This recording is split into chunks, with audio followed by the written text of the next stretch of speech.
یہی آیت وَلَنَبْلُوَنَّكُمْ، ہم تمہیں حتماً آزمائیں گے. جب امت اسلام نے اپنی دین فہمی، اپنے کانسیپٹ اللہ کی کتاب سے سیکھنے کی بجائے اور جگہوں سے سیکھنے شروع کر دیے، تو پھر انسان لوگوں کے ذہنوں میں، عام لوگوں کے ذہنوں میں تصور ہے ہی نہیں کہ مثلا ایک عام بندہ سمجھے کہ میں اس ایک تحریک کا حصہ ہوں جس کو اللہ چاہتا ہے کہ روئے زمین پر وہ غالب آئے. اس کے بالکل برعکس، اس کے لیے میں نے اپنی جان اور مال، اس سے میں نے کوشش کرنی ہے اس کے غلبے کے لیے. ایک یہ تصور ہے، یہ قرآنی تصور ہے اسلام کا. اور ایک جو عوام الناس کے ذہن میں، وہ کیا ہے؟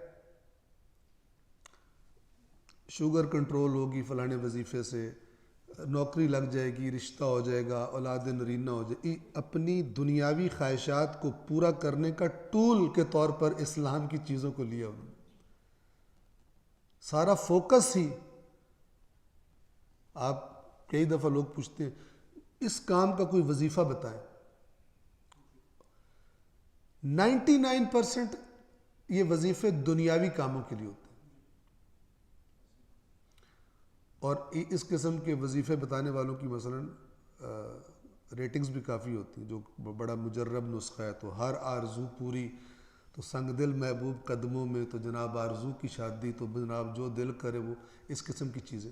اس کی مارکیٹ کیوں؟ اس لیے کہ کہتے ہیں ہمارا اللہ پر ایمان ہے، قیامت پر ایمان، قرآن پر، لیکن جو تصور ہے وہ سارا فوکس اس دنیا پر ہے.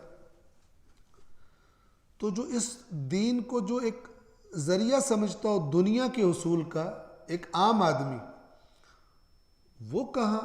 اور وہ جو اپنی دنیا کو قربان کرنے کے جذبے کے ساتھ دین کی سربلندی کے لیے میدان میں ہو، وہ کہاں؟ ابھی جو زیادہ تر تصور ہے لوگوں کے ذہنوں میں، وہ یہ والا ہے جو میں نے عرض کیا کہ فوکس اسی دنیا کے کاموں کا ہے. اور یہ والی آیت پڑھو تو یہ ہو جائے گا، وہ والی آیت 1000 دفعہ پڑھو تو یہ ہو جائے گا، ایک سورت کی اس طرح تلاوت کرو تو یہ ہو جائے گا. اس پر ہے. جبکہ یہ ایک انتہائی کم درجے کی چیزیں ہیں ان چیزوں کے مقابلے میں جس کی قرآن دعوت دیتا ہے کہ میدان عمل میں اترو اور یہ کام کرو. ذہنیتیں ہی بدل گئی ہیں. اور اسی لیے ہم دیکھتے ہیں کہ یہ امت مسلمہ جس سے پوچھو وہ جنتی ہے. اس کے مسلک والوں، مولانا حضرات نے، علماء نے اس کو جنت کا ٹکٹ کنفرم کر کے دیا ہوا ہے.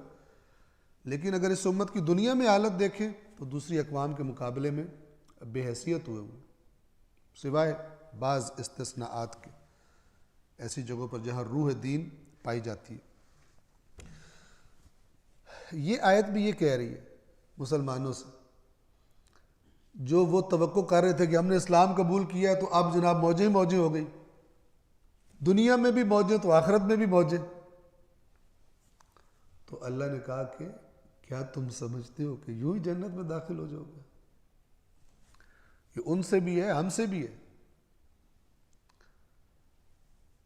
جبکہ ابھی تک تمہیں وہ حالات پیش نہیں آئے کہ جو اگر راستہ وہی ہے جس پر پچھلے نبی چلے تھے اور ان کے ساتھ مومن چلے تھے، تو پھر دیکھو ان کے ساتھ کیا مصیبتیں، کیا مشکلات، کتنی قربانیاں، کیا کچھ ان کو برداشت نہیں کرنا پڑا. اور تم کہہ رہے ہو کہ تمہیں یہ کچھ بھی نہ ہو اور ادھر بھی تمہاری موجود ہر خواہش پوری ہو اور جنت بھی تمہاری جو ہے وہ آگے ویٹ کر رہی ہو. تو یہ تصور خلاف قرآن مجید ہے. اور یہ کسے کہا جا رہا ہے؟ آپ دیکھیں لفظ کا استعمال کیے کہ ان کو تکالیف، سختیاں پہنچی، اس حد تک جھنجھوڑے گئے. لفظ قرآن میں یہ ہے زلزلو، زلزلے سے، اس حد تک مطلب ان کو جھنجھوڑا گیا، یہاں تک کہ وہ جو زمانے کا رسول ہوتا تھا اور اس کے ساتھ مومن ہوتے تھے وہ پکار اٹھتے تھے کہ متی نصر اللہ، اللہ کی مدد کب آئے گی؟ مر گئے ہم تو، ہمارا تو برداشت ختم ہو رہی ہے. الا ان نصر اللہ قریب. تو یہ وہ جو قرآن تصور دیتا ہے جنت میں جانے کا اور دین کی تحریک میں شامل ہونے کا اور اس کی آزمائشوں سے گزرنے کا، وہ یہ ہے۔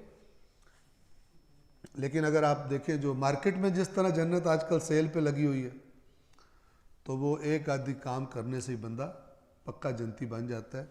وہ آپ نے کافی کچھ اس کے بارے میں سن رکھا ہے۔ تو یہ آیت نمبر 214 تھی جو ہم نے گزشتہ درس میں پڑھی تھی۔